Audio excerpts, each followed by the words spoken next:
ৰাহুল গান্ধীৰ ন্যায় যাত্ৰাত অংশগ্ৰহণকাৰীসকল একত্ৰিত হ'ব নোৱাৰিব ঐতিহ্যমণ্ডিত বাৰেচহৰীয়া ভাওনাথলী পকামুৰা পথাৰত। সংবাদমেলযোগে ঘোষণা বাৰেচহৰীয়া ভাওনা সমিতিৰ।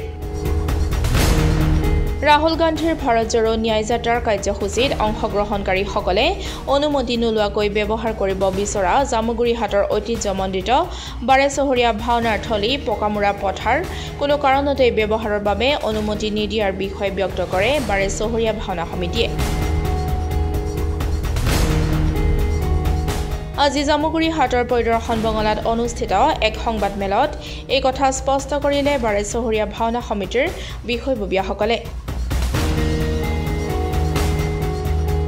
সামাজিক মাধ্যমত প্ৰচাৰ কৰা এক বাৰ্তাৰ আলম লৈ অনুষ্ঠিত কৰা এই সংবাদমেলত বাৰেচহৰীয়া ভাওনা সমিতিৰ বিষয়ববীয়াসকলে এই ঐতিহ্যমণ্ডিত বাৰেচহৰীয়া ভাওনা অনুষ্ঠিত হৈ অহা পকামুৰা পথাৰখন এখন অৰাজনৈতিক পথাৰ বুলি উল্লেখ কৰি এনে এখন ঐতিহ্যমণ্ডিত তথা ইতিহাস প্ৰসিদ্ধ পথাৰত কোনো ৰাজনৈতিক দলৰ ৰং সানিবলৈ দিয়া নহ'ব বুলি স্পষ্ট কৰি এক প্ৰকাৰে ৰাহুল গান্ধীৰ ন্যায় যাত্ৰাৰ কাৰ্যসূচী এখন পথাৰত নিষিদ্ধ বুলি ঘোষণা কৰে বাৰেচহৰীয়া ভাওনা সমিতিয়ে।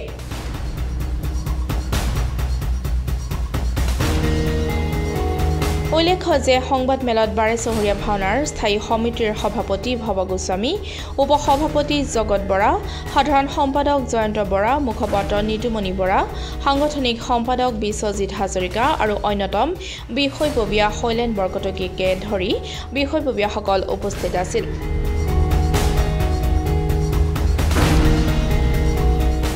অৱশ্যে অহা 21 জানুৱাৰীত অনুষ্ঠিত হ'ব লগা ৰাহুল গান্ধীৰ ন্যায় যাত্ৰাৰ কাৰ্যসূচীত জামুগুৰিহাটৰ ঐতিহ্যমণ্ডিত বাৰেচহৰীয়া ভাওনাথলী পকামুৰা পথাৰখন ব্যৱহাৰ কৰাৰ দিশত এই মুহূৰ্তলৈকে অনুমতি নিদিয়াৰ সিদ্ধান্ত গ্ৰহণৰ বিষয়টো প্ৰকাশ পোৱাৰ পাছত কংগ্ৰেছ দলে কি প্ৰতিক্ৰিয়া প্ৰকাশ কৰে সেয়া লক্ষণীয় হ'ব।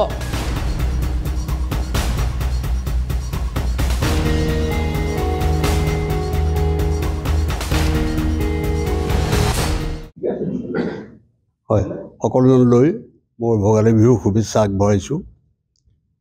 আজি এই সংবাদমেল অনুষ্ঠিত কৰিবলগীয়া হৈছে এটা বিশেষ পৰিস্থিতিৰ বাবে। আমি ইতিমধ্যে গম পাইছোঁ যে কংগ্ৰেছ দলৰ ৰাহুল গান্ধী আজি ন্যায় যাত্ৰা কৰি পেলাই জামুগুৰিলৈ আহিব আৰু এই যি কাৰ্যসূচী তেখেতসকলে লৈছে এই কাৰ্যসূচীত জামুগুৰিহাটৰ কংগ্ৰেছ দলৰ কৰ্মীখিনিও জড়িত হৈ আছে।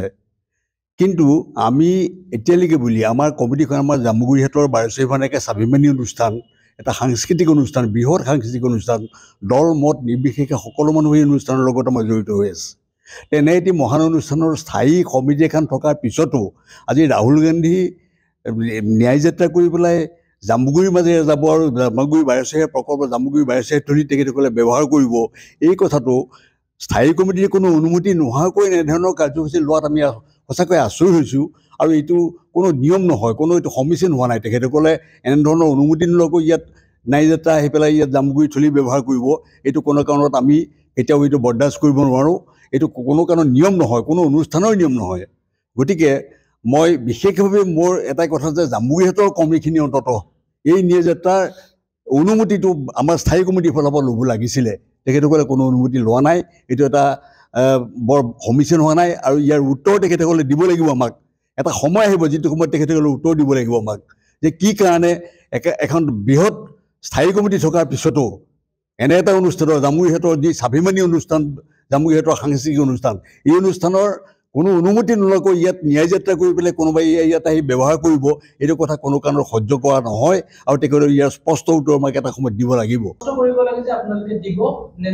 নাই, এইটো কোনো এইটো আমাৰ স্থিতি হ'ল কি যে আমাৰ কোনো অনুমতি লোৱা নাই, কোনো অনুমতি লোৱা নাই। আমাৰ অনুমতি যিহেতু লোৱা নাই, আমি কোনো কাৰণত তেখেতসকলক ন্যায় যাত্ৰাত থলী ব্যৱহাৰ কৰিবৰ কাৰণে আমি ইয়াত কোনো কাৰণত আমি তেখেতসকলক নিদিওঁ, আমি দিব নোৱাৰোঁ আৰু নিদিওঁ।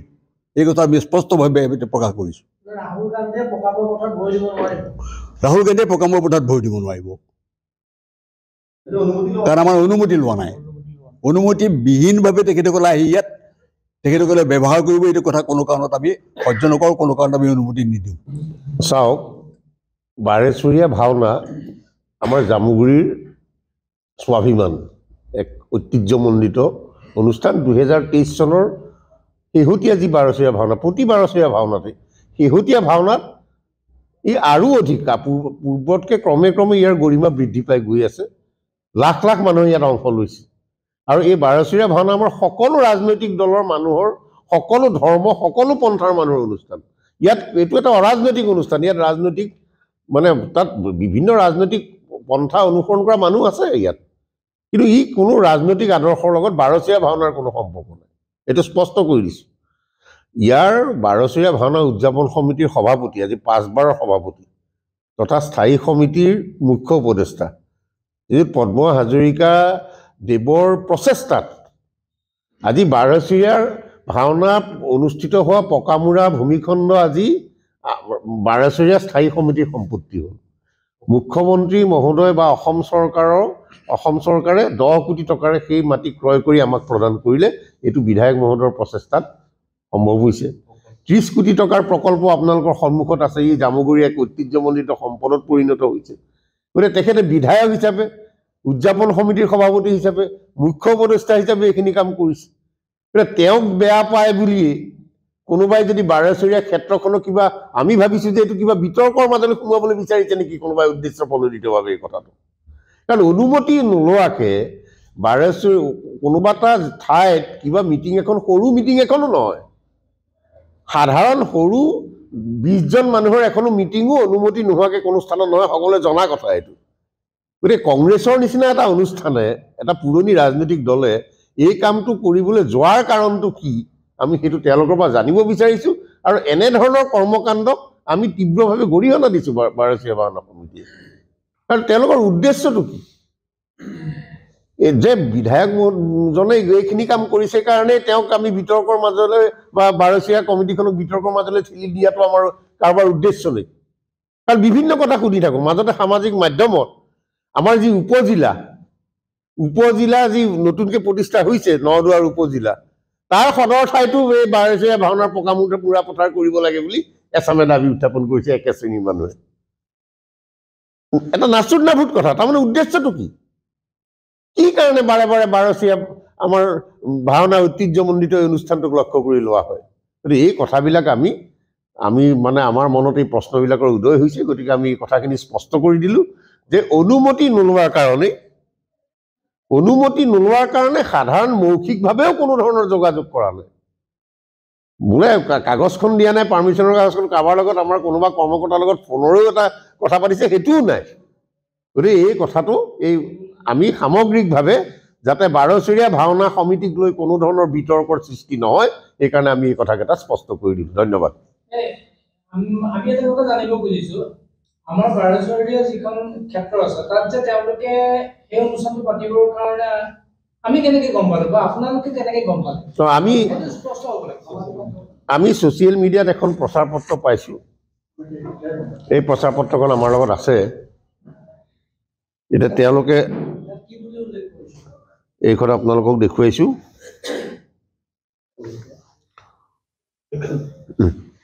এইখন চাওক।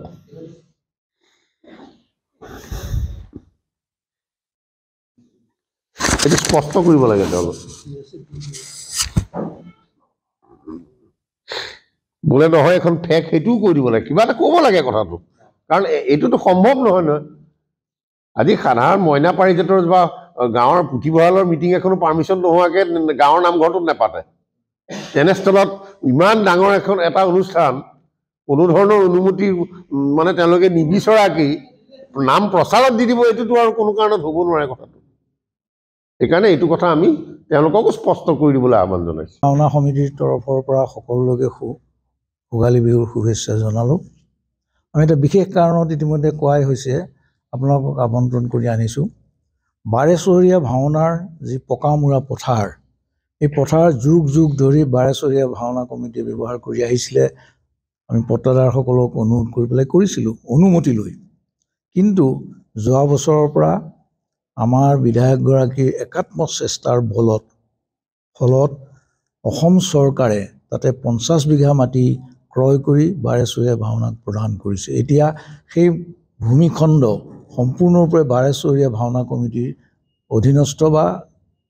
অধীনস্থ। সেই ঠাইত কোনোবাই কিবা বেলেগ অনুষ্ঠানে সি ৰাজনৈতিক দলেই হওক বা আনজনেই নহওক কোনোবাই যদি কিবা তাতে অনুষ্ঠিত কৰিব লাগে তেতিয়া স্বাভাৱিকভাৱে বাৰেচহৰীয়া ভাওনা কমিটিৰ অনুমতি ল'ব লাগিব আমাৰ দৃষ্টিগোচৰ হৈছে এছাম লোকে বাৰেচহৰীয়া ভাওনা কমিটিৰ কোনো অনুমতি নোলোৱাকৈ কোনো কথা নজনোৱাকৈ স্বাভাৱিকভাৱে তেওঁলোকৰ নিজাববীয়াকৈ প্ৰচাৰ কৰিছে যে তাতে এটা অনুষ্ঠান তেওঁলোকে গোটেই পথাৰখনত কৰিব এইটো কোনো কাৰণে কেতিয়াও আমি অনুমতি দিব নোৱাৰোঁ তেওঁলোকে বিচাৰিলে বেলেগ কথা আছিল যিহেতু আমাক অনুমতি তেওঁলোকে বিচৰা নাই আমি স্পষ্টভাৱে কৈছোঁ বাৰেচহৰীয়া ভাওনা কমিটিয়ে এই ভূমিখণ্ড 21 তাৰিখত ব্যৱহাৰ কৰিবলৈ আমি কাকো দিব নোৱাৰোঁ তাত আমাৰো নিজা কৰ্ম তাত আমি ফাকুৱা উৎসৱ পাতোঁ বিভিন্ন অনুষ্ঠান পাতোঁ সেইবিলাক অনুষ্ঠান হয় বা মূলতঃ বাৰেচহৰীয়া ভাওনাই হয় সেই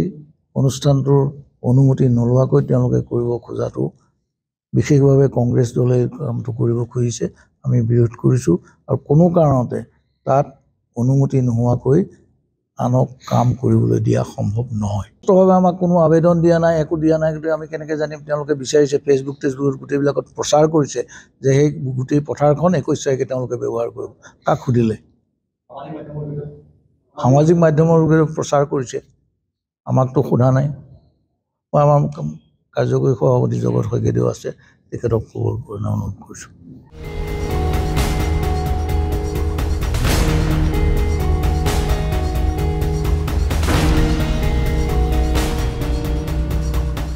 জামুগুৰি হাটৰ পৰা চন্দন শৰ্মাৰ ৰিপৰ্ট ডেমক্ৰেটিক আছাম